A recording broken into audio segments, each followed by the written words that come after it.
안녕하세요. 왓썹진입니다. 저는 미국에서 6년 동안 석사과정이랑 일을 하고 왔고요. 그때 관련된 썰을 푸는 중입니다. 제 다음 얘기가 궁금하시면 구독과 좋아요 부탁드려요. 오늘은 미국에서 석사과정, 굳이 석사과정에 국한되진 않지만 그 수업을 듣는데 가장 중요한 것 중 하나인 수업 등록할 때 주의해야 할 점을 얘기를 한번 해보도록 하겠습니다. 오늘 이 주제는 대학원뿐만 아니라 대학교 학생들도 많이 보고 생각할 만한 점들이 많은 주제이니만큼 많은 사람들이 봤으면 좋겠네요. 저도 만약에 이런 점들을 미리 알고 갔다면은 많은 도움이 됐지 않았을까 생각합니다.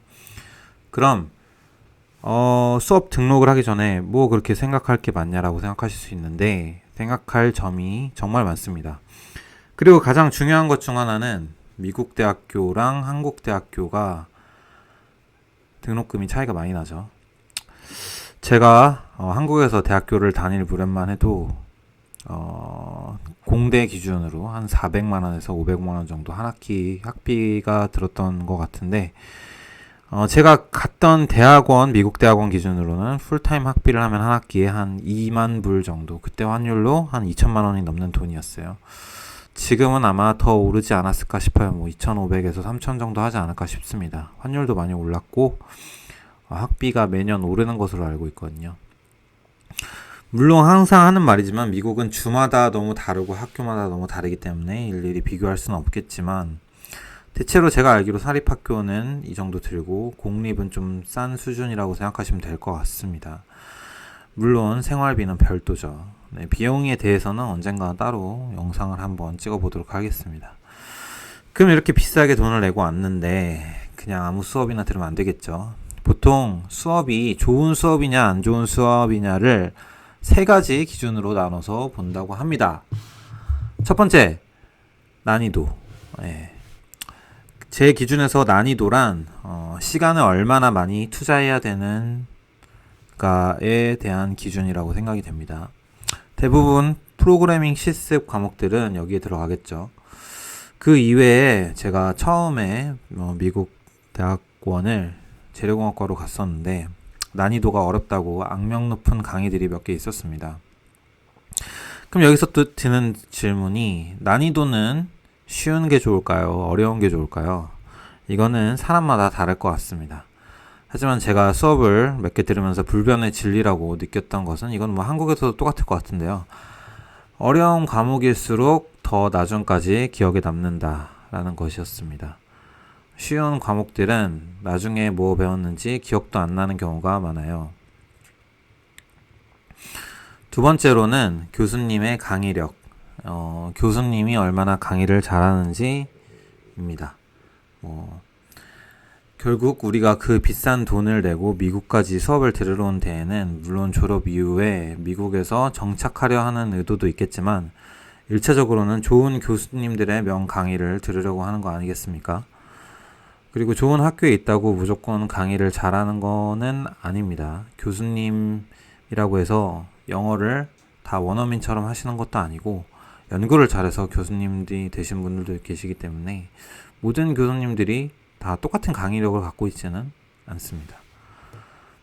네, 세 번째로는 이 강의가 얼마나 도움이 되는지 실질적으로 인더스트리에 나가든지 아니면 학계에 계속 남아있든지 간에 를 usefulness라고도 하는 것 같아요.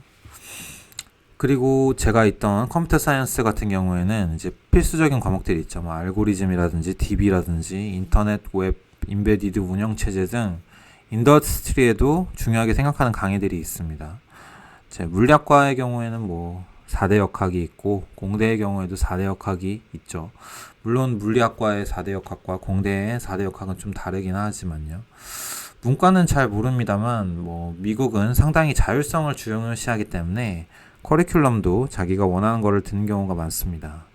저는 이게 장점과 단점이 동시에 있다고 생각을 하는데 장점으로는 자기 신한테 흥미가 맞는 분야를 찾아갈 수 있는 좋은 제도라고 생각을 하지만 단점으로는 실제 그 과에서 필수적인 과목들을 듣지 않고도 졸업을 하게 되는 단점이 있다고 생각합니다.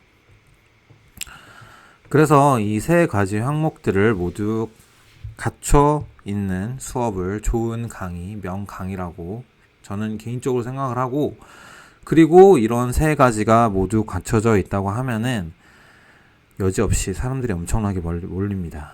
100명 넘게 듣는 과목들도 많아요. 그러면은 이런 점들을 어떻게 알 수 있느냐 하면은 미국의 대학교들은 강의 평가 제도가 한국보다 훨씬 잘 갖춰져 있고요. 제가 다니는 유펜에서도 강의 평가와 강의 평가를 볼 수 있는 사이트가 있었습니다. 그리고 그 사이트는 그 학교 학생이 아니면 안 될 정도로 강의 평가를 엄청나게 신경을 쓰는 거를 알 수가 있습니다. 한국이랑은 좀 다르죠. 한국도 요즘은 그런 식으로 간다고 하더라고요.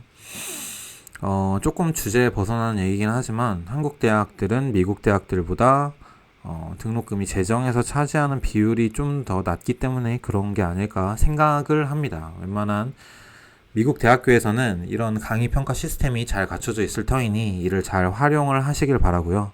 만약에 없다고 하면은 선배님들에게 물어봐서 이런 부분을 잘 신경 써서 수업을 짜면 되지 않을까 생각이 듭니다. 그러면 여기서의 질문, 그럼 명 강의들만 다 채우면 될까요? 저는 강의력과 이 강의가 얼마나 도움이 되는 강의인지는 무조건 다 채우면 좋다고 생각하지만 난이도 측면에서는 조절을 해야 된다고 생각합니다.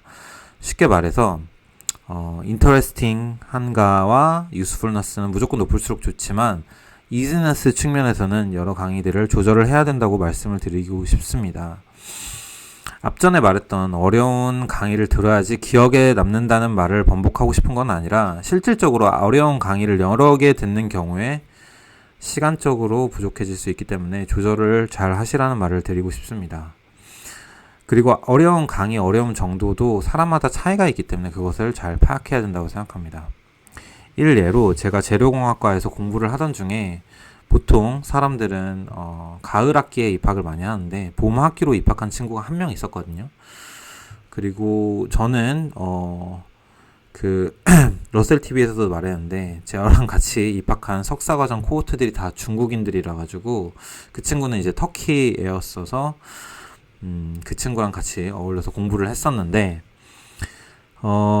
그 친구가 나중에 처음에는 아닌데 나중에 두 번째 학기쯤에 가니까 저희 과에서 악명 높은 과목 두 개를 한꺼번에 같이 듣는다고 하더라고요. 그 과목들이 아마 뭐 Structure of Materials랑 Phase Transformation 뭐 이런 과목들이었던 것 같은데 제가 뭐 며칠 동안 거의 약간 도시락 싸들고 다니면서 말렸습니다. 하지만 결국에 그 친구는 그 과목들을 두 개를 같이 들었고 나중에는 한 과목을 드랍하면서 Jim, you are right 이런 기억이 납니다. 그 친구 아직 잘 지내나 모르겠네요. 그리고 석사로 가신 분들은 또 한 가지 염두에 둬야 될 점이 있습니다. 이거는 살짝의 변명이라고도 할 수 있는데 제가 러셀TV에 나가서 인턴십을 못했다고 하니까 댓글에 왜 인턴을 못했냐, 이 인턴이 얼마나 중요한지를 몰랐다고 하는 게 이해가 안 된다, 이런 댓글들이 굉장히 많았었는데요.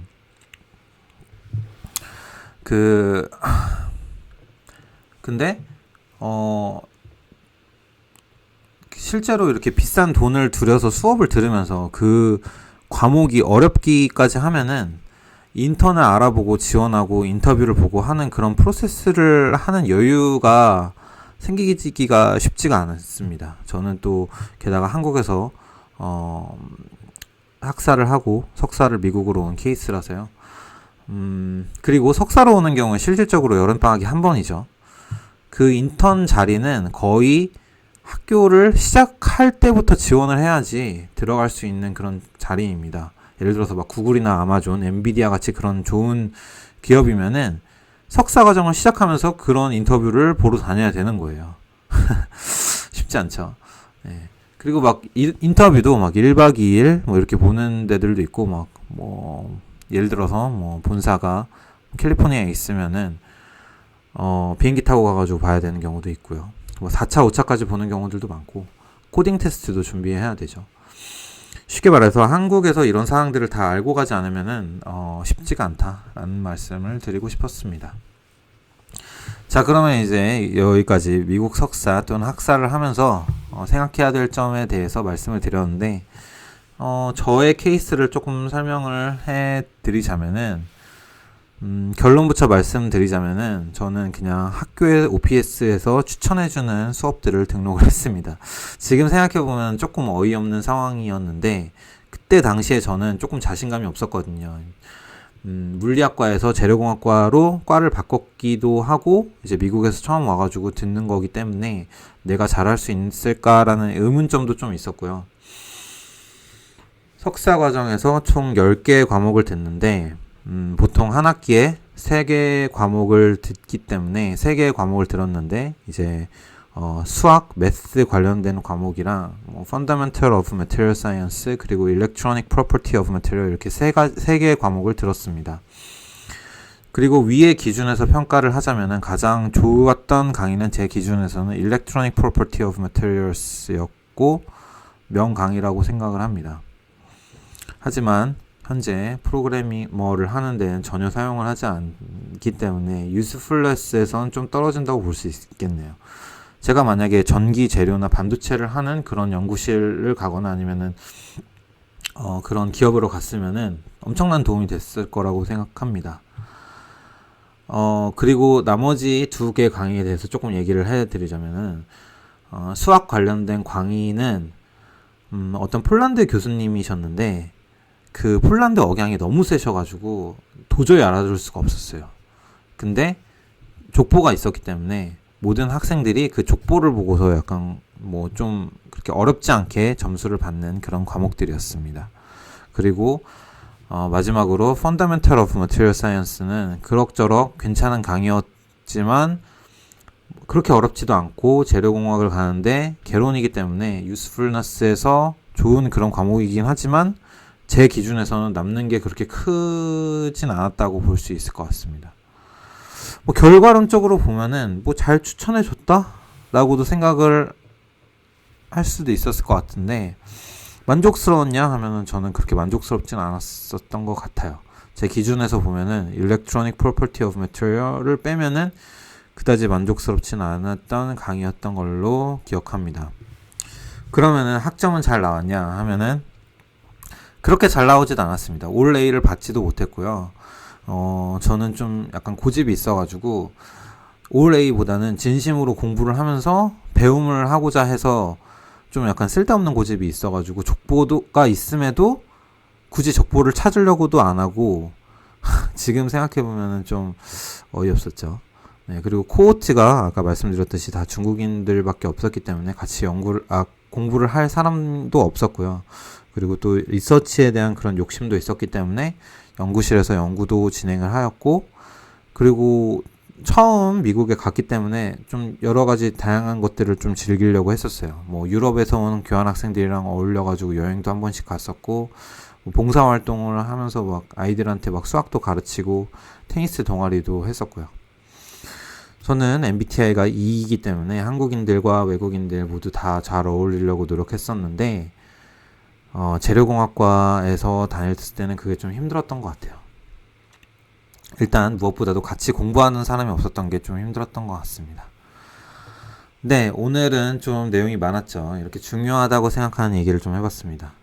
막상 이렇게 말하고 나니까 제가 얼마나 준비 없이 유학을 갔었는지 조금 실감이 되네요. 지금 가면 훨씬 잘할 수 있을 것 같아요. 이 영상을 보시는 분들은 제가 말하는 내용을 참고하셔서 더 좋은 유학 생활을 하시길 바랍니다. 그럼 다음에도 좋은 영상으로 찾아뵙도록 하겠습니다. 영상이 좋으셨으면 좋아요랑 구독 부탁드릴게요. 그러면 안녕.